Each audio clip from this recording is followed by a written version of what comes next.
Bryan Krahn, welcome to the Smart Nutrition Made Simple show. What's good, brother? What's good? The weather's good. Life is good. So Hey, this is man. like your one day a year of nice weather? No, man, we get to Canada has nice summers. That's why people stay here. Well, listen, man, I'm excited to have this conversation and appreciate you taking the time to come on. I would love, Bryan, for our listeners who don't know who you are, maybe just a quick background of who you are and what you do. Who am I and what do I do? Well, I started off in the fitness industry in 90. I say 97 in my bio, but it's actually 94. When I was in university, I worked part-time, just checking in memberships, mopping the floor. And then while I was going to university, I started training people part-time for extra money. And when I graduated, I promptly went into training full time. What was it Oh, about training or fitness that moved you in that direction? I'm a child of the 80s. So Right. I was always into like action heroes and Arnold Yeah. and Sly and wanted to look like them. And it was always just a hobby of mine. And eventually it's just something that I've always thought about. Like I've always been like I didn't play sports at a very high level. Played hockey till I was about maybe 16 or 17. And then working out definitely filled the void after I quit that. And then it's always been a huge part of my life. And when I was training people, I saw it as a part-time gig. But even when I was like studying for exams, it was very much a high volume part-time job for a university kid. So yeah, long story short, after I graduated, I went into training full time. Then what did I do? I spent a little bit of time in the supplement industry for a couple of years and realized I missed training and coaching and transitioned to online coaching. So it's been a long time. You didn't study fitness and nutrition. What did you study through university? No, I studied psychology. Okay. And then eventually, then I went back and I got a second degree in English. I didn't want to be a psychologist. I wanted to be a counselor, and it's a lot of how coalesces with coaching and training. Yeah, very And much.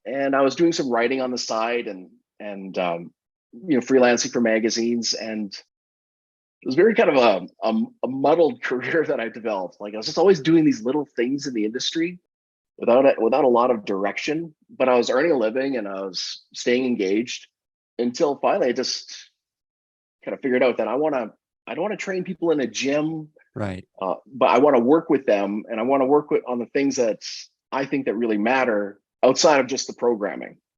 And so kind of everything went full circle. And I find I'm using a lot of the stuff that I learned in psychology class, 25 years ago. Yeah.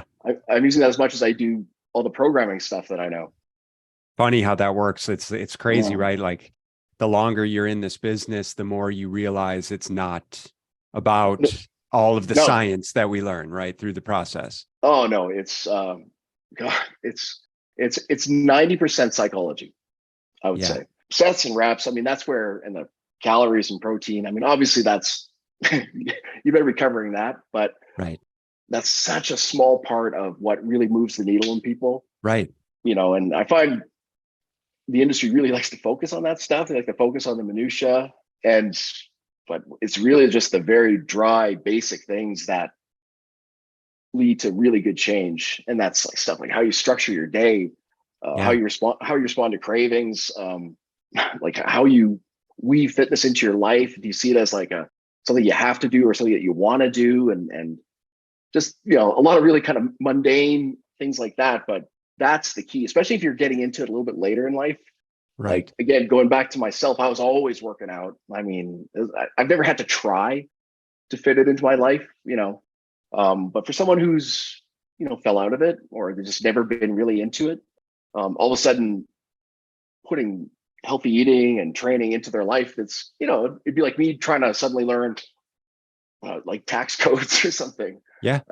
It'd take a lot of effort and it would take a lot of just like stopping and starting. Right.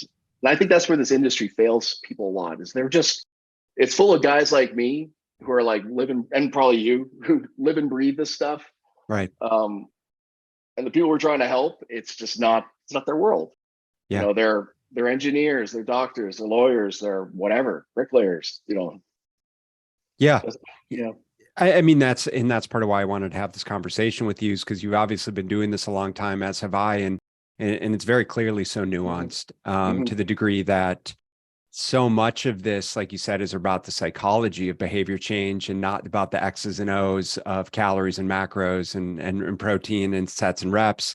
And while Mm-hmm. that is important, it's just not as important as figuring out how to help people actually infuse the change that they're looking for into their life, Mm-hmm. into their busy schedules, and how to help them make it a priority for themselves when it's just not ever necessarily going to be as big of a priority as it's been for you or me.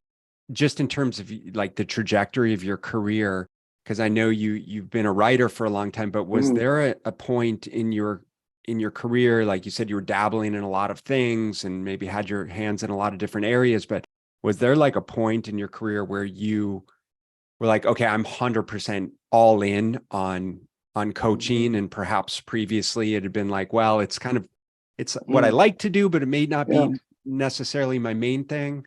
Yeah, and that's a good question because kind of funny. If I sounded kind of awkward when I was describing my entry into this world, is because I always saw personal training as a part-time job, and I've had a lot of part-time jobs. I worked in bars. I've done all kinds of shit, but it was always one that I maintained. When I was in the supplement business, I still train people. You know, it was just something that I did for extra money, and Yeah.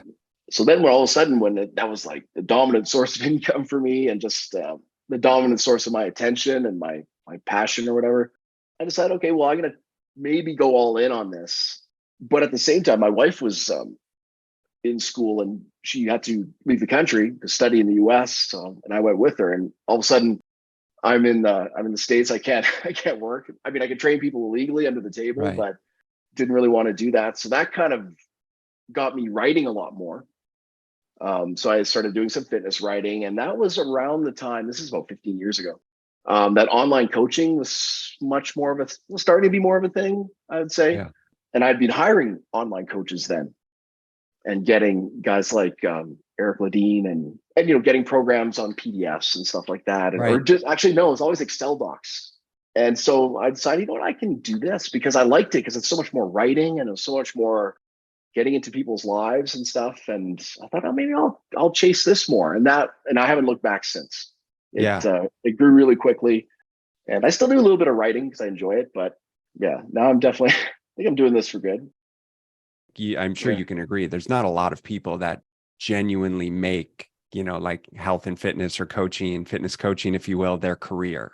yeah, Um, yeah. it's kind of a fickle industry. And Mhm. so I guess my observation, at least with myself, is that when you've been doing it long enough, there really does become a pivotal point where you kind of have to be like shit or get off the pot. Or you're like, okay, Yeah, am I in this or am I in it? And making that yeah, commitment.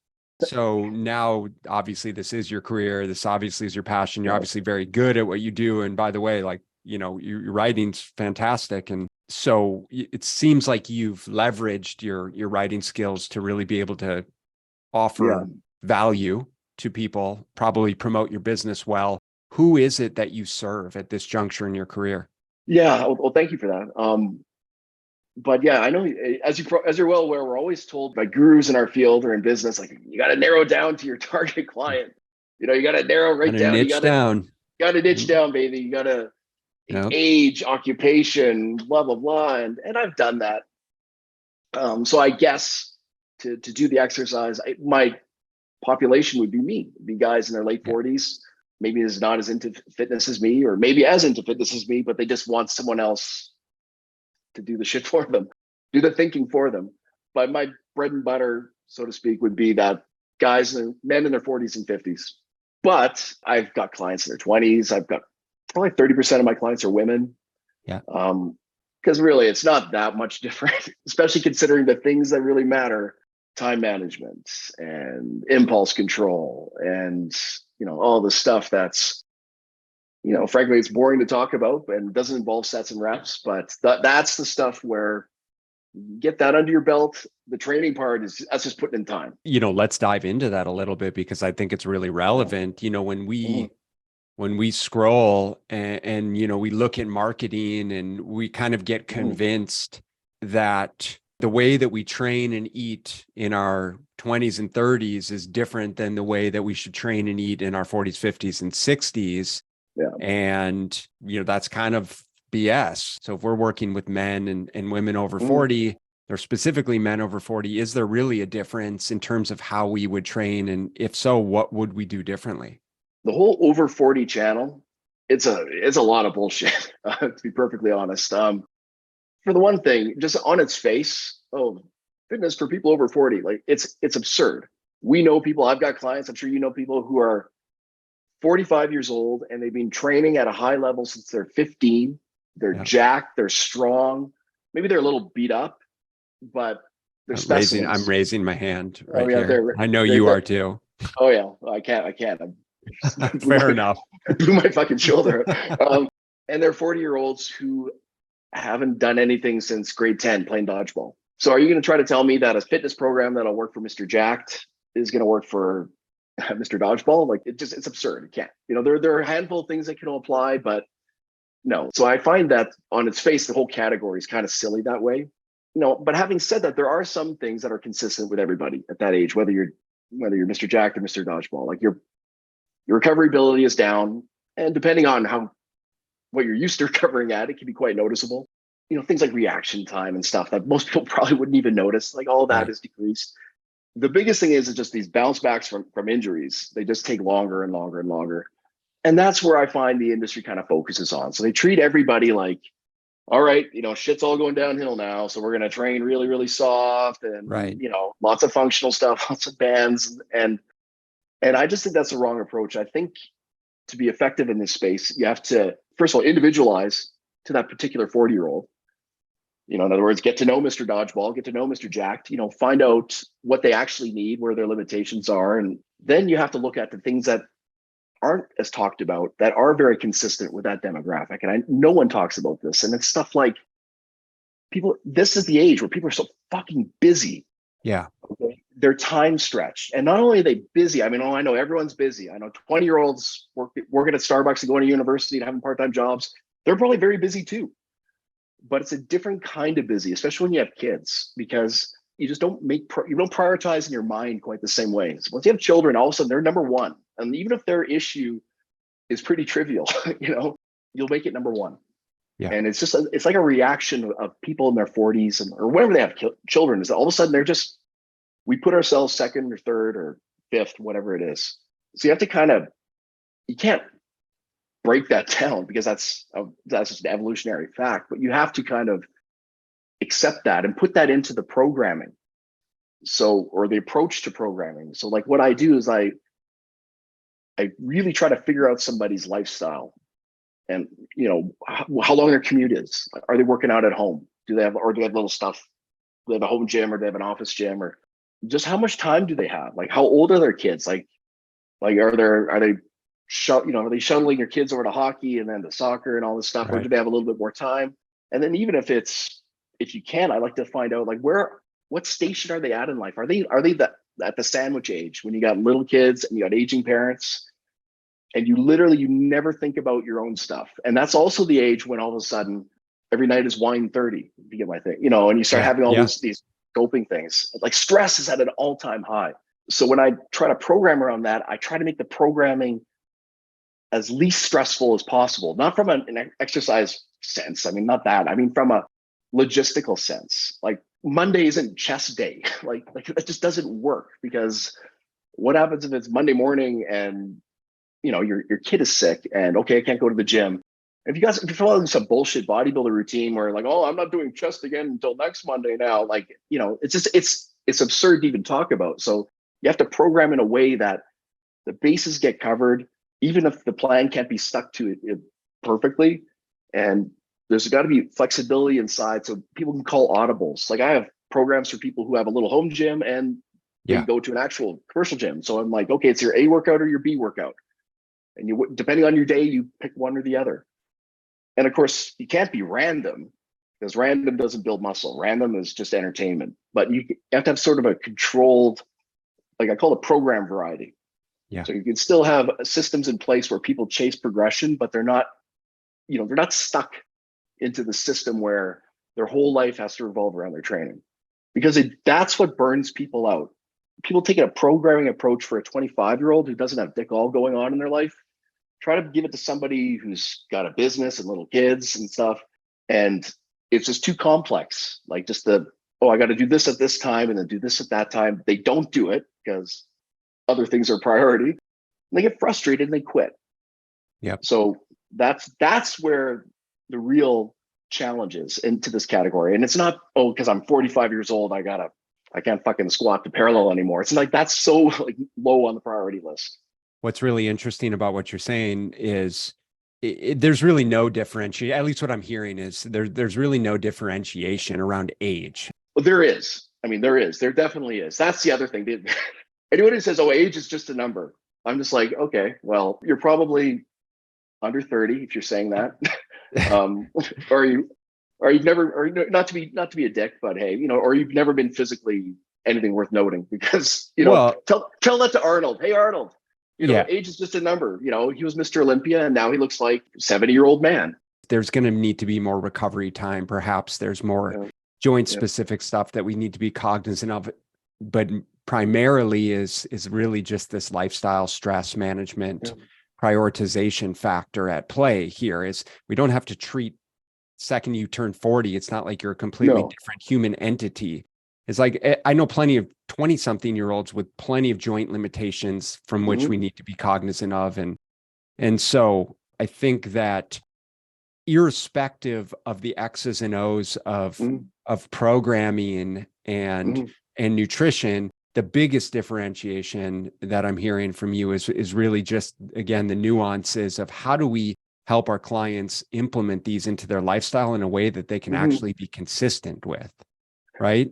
Yeah. Like there are some, like the biggest thing you can do is people can't work through pain. And I hear this all the time. It's like always people 20s and 30s. Oh, I was doing hammer curls. My elbow started to hurt, but I did a few extra sets and I get the blood in there. I got a pump and it went away. And it's like, buddy, I was that guy for many years, and I got tennis, golfer's elbow. I got tendonitis, and both of my elbows would agree with you. Exactly. I mean, so there's basic things like that. Like, so someone, as you're into middle age, you can't work through pain. There's no reason to work through pain. Now, pain is not fatigue or a burn, or you know what I mean? We're pain, right. That's, and like there's other things, like you definitely don't want to be training as heavy, but I'm not saying you should be doing tons of reps either, because that's counterproductive. You're actually going to fatigue yourself even further, chasing volume over intensity. The expression I use is that everything is connected. The older you get, the more you realize that everything is connected. And when you're young, you can compartmentalize. You can go out and get blasted at the bar and, get to bed at 3 a.m., wake up at 8, go meet your buddy at 10 and squat a PR. Easy. I've done it myself, and to think of that when you're in your 50s, to think of doing that is absolutely, it's laughable, So what changes? Well, obviously life has changed. You probably don't have that kind of schedule anymore, but your body has also changed. So you got to kind of respect recovery that way, because I think the whole process it's a way of traveling. Okay. And some people never really accept where they are at their station in life. And it's just like, I'm at this stage, I'm in my 40s and I'm in my 50s. Now, all of a sudden I can't be stupid. I can't neglect my body, neglect my cardio, neglect my mobility. I have to do a little bit of everything, but I'm also pressed for time. So how do I fit everything in? That's where it really gets challenging. But age is like, it's not a journey. It's quite honestly, it's like an evolution. Yeah. And so much of this is helping individuals really infuse the ways in which that are going to work best for them, so that, again, they can be as consistent as possible. And, I know we've touched on a number of things. Are there any other not so obvious obstacles that you see that consistently get in the way of client success? No, like the biggest thing is when I get somebody, the first thing I do is I get an idea of their lifestyle, how they structure their day, how they mitigate stress, again, what their commute is like, what their family life is kind of like, how much time do they have? And then I try to figure out very quickly what the holes are in their game. Okay. Because whatever the hole is in your game, that's what's going to bring you down. We all joke about when we're in our 20s, hey, hey, but when do you do cardio? I don't do freaking cardio, and I'm still jacked. Yeah. But in later years, if you're that guy, you probably will get taken out by something related to the cardiovascular incident. Yeah. So, and if you're that guy, I never stretch, I never do mobility. Well, you're probably going to be that guy who one day is going to have a barbell on your back, and because you never do mobility, and you're going to blow out your lower back, or you're going to tear a pec. You're going to have some type of event like that takes a month to bounce back from when you're 20, but when you're 50, basically it ends your training. Yeah. Like, you just don't come back the same. So what I try to find out right away is, what is somebody's hole? Like, and of course the biggest one, blood pressure, resting heart rate, like these other big holes, like that's kind of obvious, but like these are the things you attack first. Like if someone's got high blood pressure and their goal is, I don't know, I want to get really, really big arms. It's like, dude, you're carrying too much fat. You have high blood pressure. Let's work on this. We're going to be doing a lot of cardio, doing a little bit of, we can throw in some guns on a couple of weight training days, but you're going to be spending a lot of time getting your heart rate up into the right zone. So that's where I try to focus on first. What's someone's number one hole? And sometimes it's their goal too. And then that's great. Sometimes people know that, I'm too heavy. My blood pressure is too high. I want to bring that down. Great. We're on the same page. But sometimes I get someone who's just completely oblivious to the things that are potentially going to take them down for good, and they want to work on something else. And then you have to have a different conversation. Those are potentially tough conversations, because I imagine for a lot of the guys that you work with, the impetus is like, hey, I'm coming in screaming. I want to lose some body fat. I want to get strong. I want to get lean. Tell me how to do it. I'll do whatever you say, type of deal. And sometimes it's taking a step back before you take a step forward. To be honest, though, that's a pretty rare incident. Most of the time, especially as someone gets older, they're a little bit more, I've been told I got to get my blood pressure down. I've been told I got to lose weight, or I got to lose weight, and I agree fully. It's pretty rare that's more when I work with someone who's competitive. I still do a little bit of that. That's always like, oh, I want to do another contest, or I want to diet for this next photo shoot or something. And then that can be, and often it's not in their best interest. And then I might have to have a conversation that way. I just had one of those today, actually. But those are always typically people who are in their maybe 30s. Once you're 40, 50, it's much more kind of develop, appreciation of how finite this life is, and that, I can't just be this idiot who just does what I want and neglects the things that I actually need to do. Long story short, I don't have to have that conversation that often. Yeah. It's perhaps a recognition of how the priorities have shifted around. Listen, family, I want to be around a long time. I understand now the value of my health, and sure, maybe there's a little bit of ego underlying it, but really it's not the main impetus for me wanting to do this anymore, like it perhaps was 10 or 15 years ago. It's like, listen, I just need to take responsibility and ownership, in which case. Yeah. But the good news is that a lot of these things are congruent, as opposed to when I work with bodybuilders, a lot of it is health and bodybuilding. They don't really coalesce. They do in the early stages, but after they very much take a divergent path. But just the basics, though, improving your body composition and health are very closely aligned.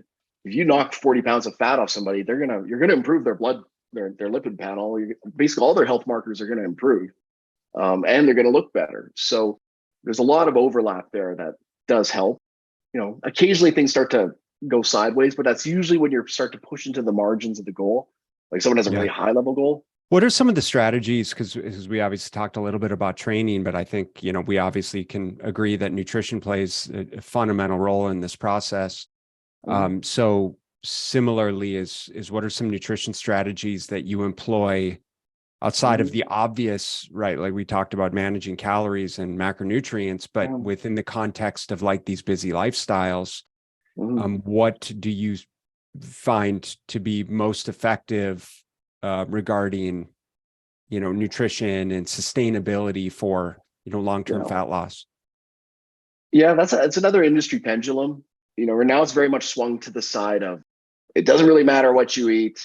It's protein and calories. If calories are where they need to be and protein's where it needs to be to build muscle, you're going to get a result. That's all you got to focus on. And from a body composition standpoint, that's true, especially in the early stages. Yeah, if you manage calories, keep them around, below maintenance, and protein's high enough, the person they'll lose weight and much of it body fat, I should say. And if they're strength training, probably almost all of it body fat. I find that's a very narrow view of nutrition, because food is pleasure, and food is also it's nutrition, and there's much more to your health than just your body composition. Although it's a really, really big part.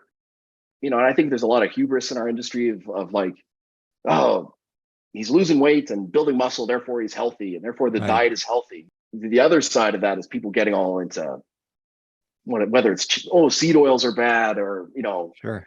all this shit. At the end of the day, what calories are king for body composition, absolutely.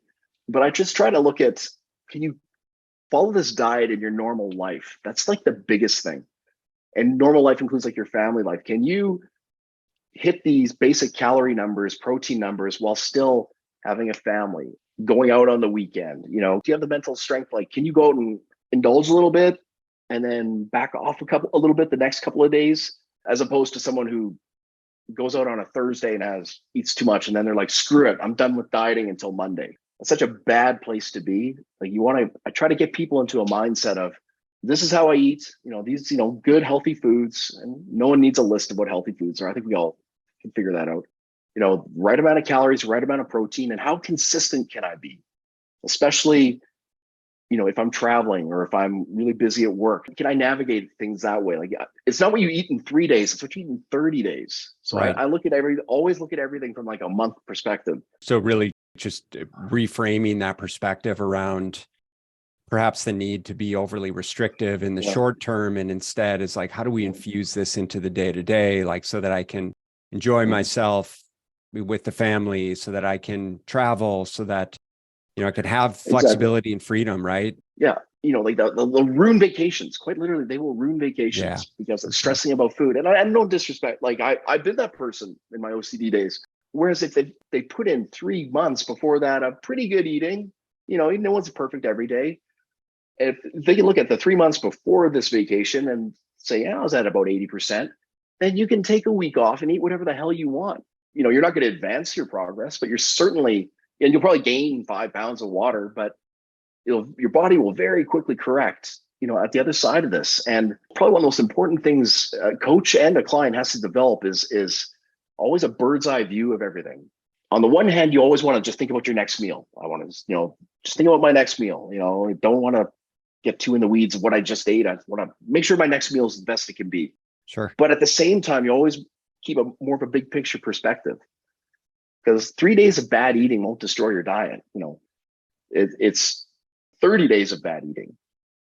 It really is, I think, such a perspective shift around nutrition in general, especially the way in which we're led to believe it should be, like you said, with the binary aspect of either like I'm all in or I'm all out, and instead is really helping people be okay with living in the gray of it never going to be perfect, and it doesn't have to be perfect, and it doesn't have to be complete dog shit. It's like you can consistently make better decisions, own that process, and let's teach you how to be realistic about it and how to ensure that you're actually what actual progress really looks like for you and your lifestyle, and where maybe the trade-offs need to occur. That's where I think coaches really need to focus is because when you get somebody who's on this path, okay, and they're not kind of used to it, maybe they don't particularly like it, they're following these diet strategies, or maybe they have a meal plan or whatever,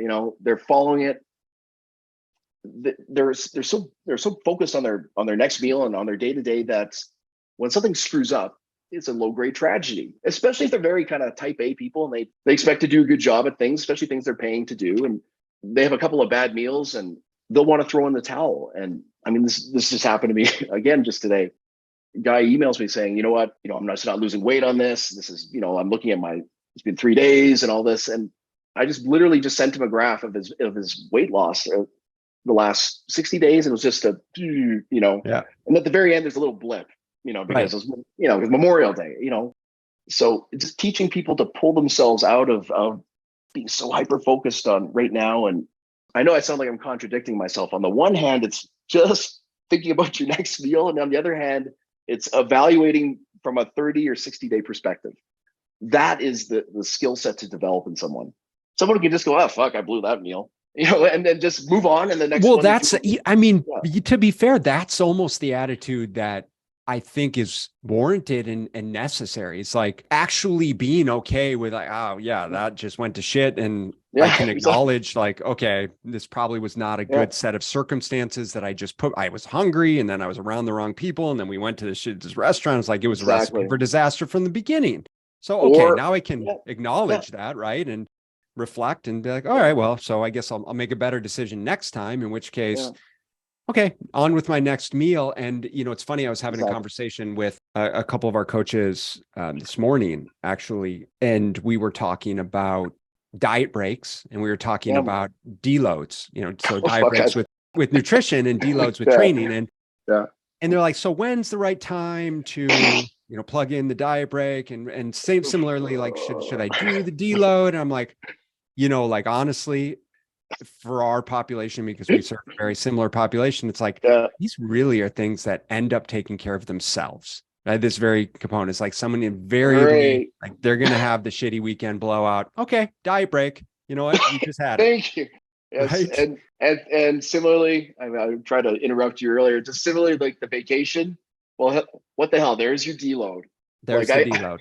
Right. I've had, especially younger guys, they'll email me, well, I'm supposed to deload this week, but the following week, I'm going to Jamaica for a week. What should I, should I try to find a gym in Montego Bay? I'm like, dude, why don't you just like train another week and deload while you can do that? Like it's all these rules are they're secondary to lifestyle. I mean, you weave it into your lifestyle and all of a sudden it all makes sense.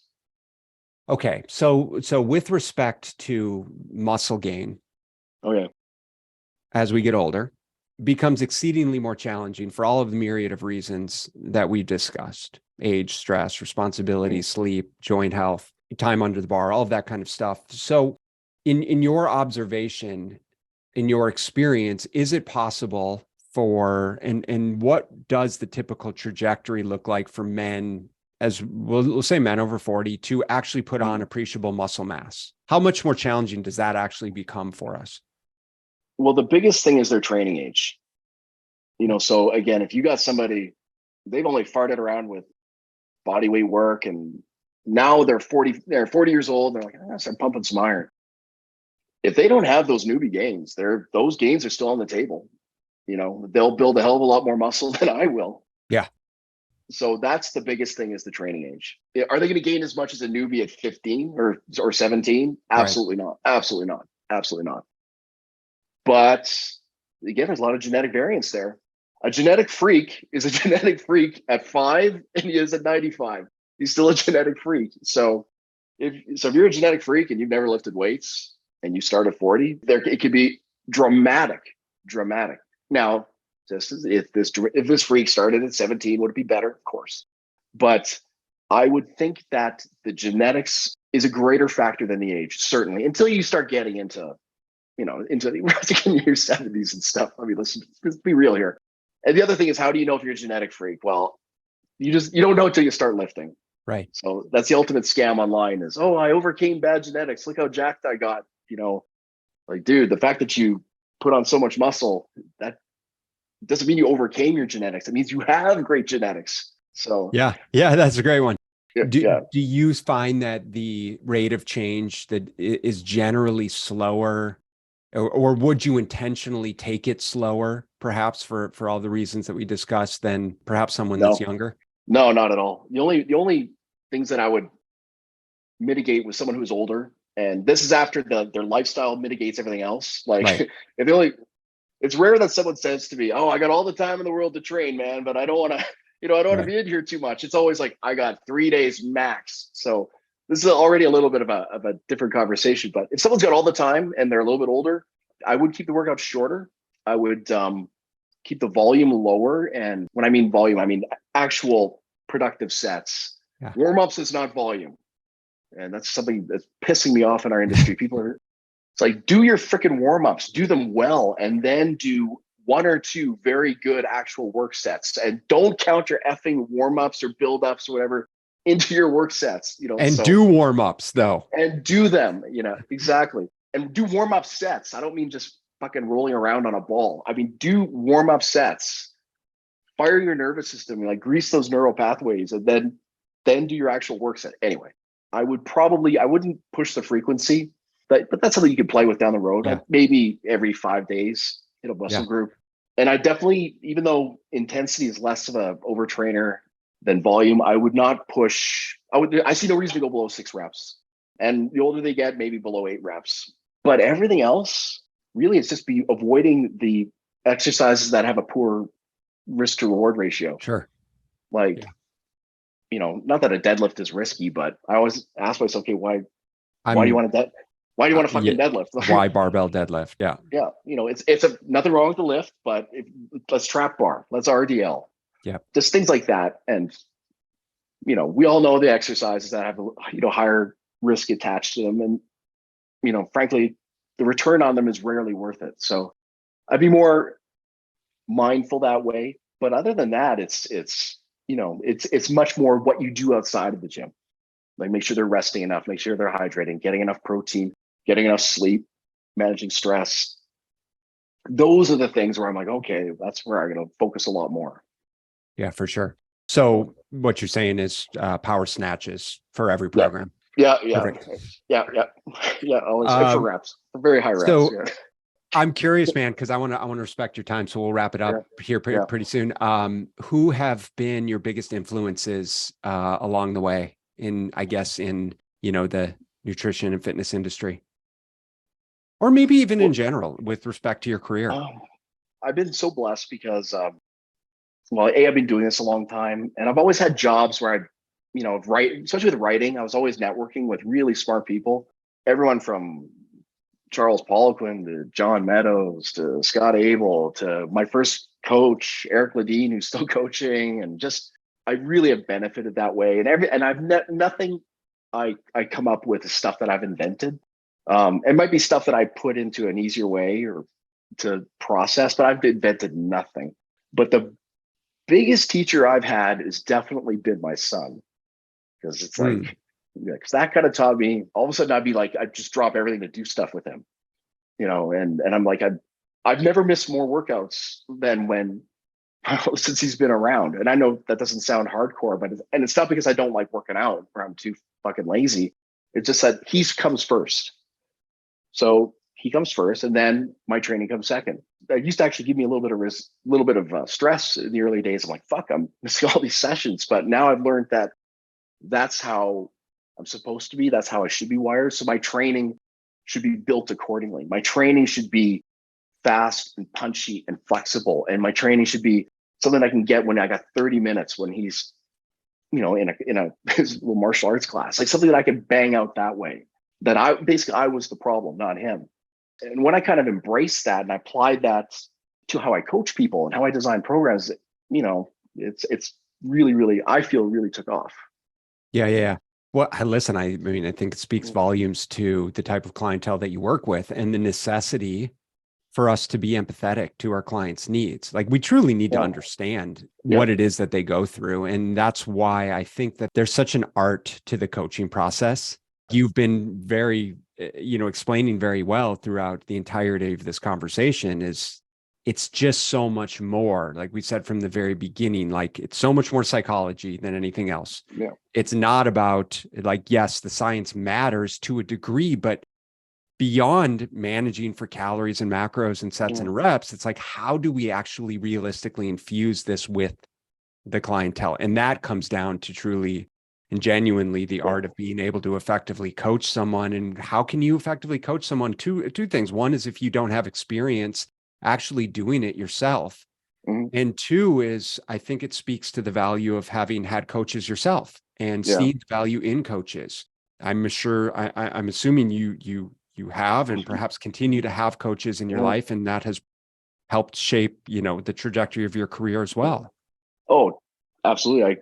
I still do. The one thing I've also learned lately, and I wanted to touch on this, is that it's got to be fun.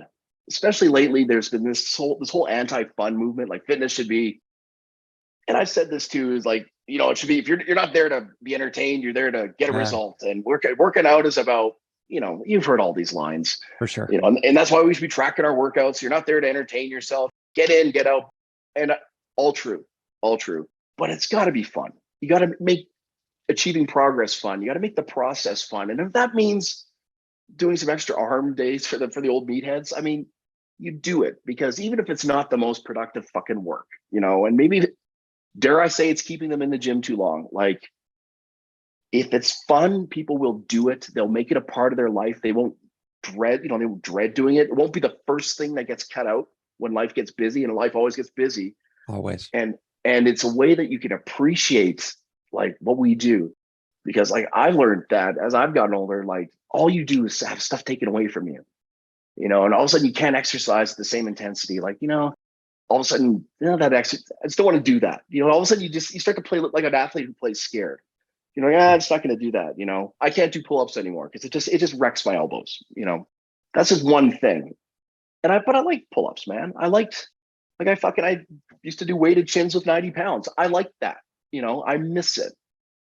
And if I would have known my last day I could have done that, I would have kind of thanked the weight training gods for this experience. Yeah. And that's how it is every year, a little bit taken away. And we can do stuff to hang on to it, but it's still going to get taken away. So you've got to have fun and you got to appreciate it. Lots of life lessons in the conversation and lots of life lessons in the journey, Bryan. So listen, man, I just want to thank you so much for coming on and sharing your wisdom with me and with our listeners. For people wanting to connect with you through maybe website, maybe through coaching, through social media, where can people find out more about you? Well, my website is bryankrahn.com. Got it. BRYNKRAHN.com. And that same Bryan Krahn is my Instagram handle. So if you guys are listening, one, thank you for taking the time to tune in. Hopefully, and I'm confident this has provided a lot of value for you. It certainly has for me. And two is go check Bryan out on Instagram at Bryan Krahn. Links will be in the show notes. Bryan, dude, thank you so much. Appreciate you. And we'll catch up again soon. Glad we can hook it up. Thanks.